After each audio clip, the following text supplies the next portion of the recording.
বিসমিল্লাহির রহমানির রহিম। আপনি প্রশ্ন করেছেন যে কেমন বাংলাদেশ গড়তে চাই আমরা। তো আমাদের এই নতুন প্রজন্ম মানে ছাত্র জনতা, ছাত্ররা যেভাবে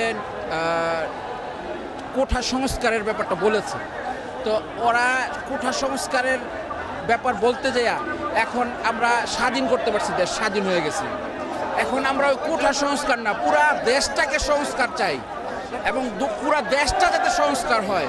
যেভাবে এদেশের মেহনতি মানুষ, সাধারণ মানুষ, ছাত্র, যুবক, কৃষক সবার যার যার জায়গা থেকে ন্যায্য অধিকার পায়, সেইভাবে রাষ্ট্র গঠন করতে হবে, আমূল পরিবর্তন করতে হবে রাষ্ট্রের কাঠামো।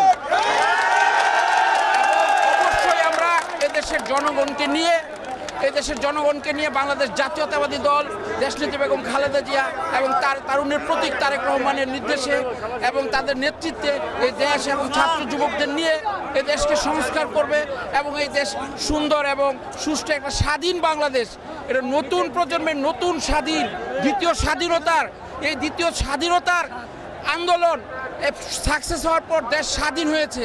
এই স্বাধীন দেশের উপযোগী করে সংস্কার করে দেশকে সুন্দরভাবে কাঠামো দাঁড় করাতে হবে।